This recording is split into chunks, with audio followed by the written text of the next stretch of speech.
I'm LaLa Romero, and I'm a map maker.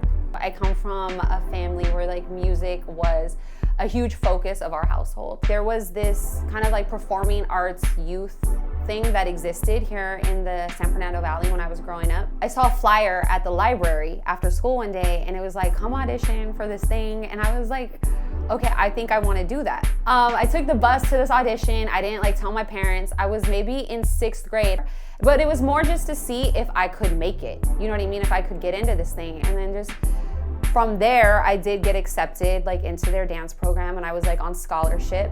And it was interesting because it was outside of my neighborhood, far enough outside, and with a completely different demographic of kids than the ones that I was growing up around. It not only was I exposed to like learning how to perfect music, learning about like singing harmonies, learning about choreography and things like that, and discipline of like showing up to rehearsal, those kind of things. But I was also exposed to like a lot of different cultures. But I think that was the first major decision that I made, like, hey, I'm gonna try this. I'm not gonna be scared to try it.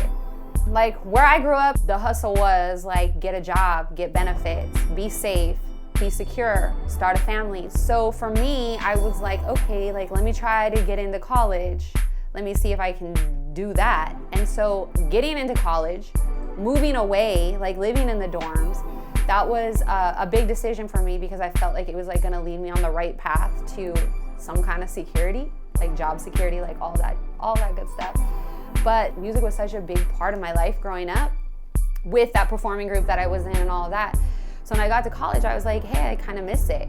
I started coming to LA more, and then like I auditioned to be in a girl group, and a lot of opportunities kind of started spiraling from that. And I was like, it's crazy. Like I have this great opportunity with college. My family's kind of counting on it. They're really excited about it. But my heart is somewhere else. So leaving college, I think, was a really pivotal point for me.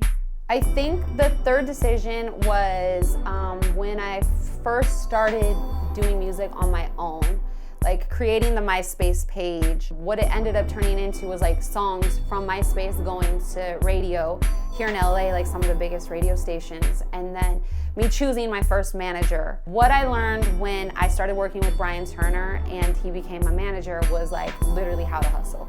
I learned about being an independent artist and really trying to grow your grassroots following. Once I started stepping in the buildings, like sitting down at some of the labels, whether it be Interscope or Capitol, I've been everywhere, and there's so much misunderstanding about who I am. Like, oh, but you're really tall to be Mexican, but you're Latina, but I think you need like an ay in the record. These are verbatim things that were told to me in meetings before. At this point, I'm writing music for girls who grew up like me. I'm making clothes for girls who grew up like me or who connect or relate. Like I would never be interested in being a part of the major label system. Like it's so much more interesting to stay very connected to your audience and to your roots.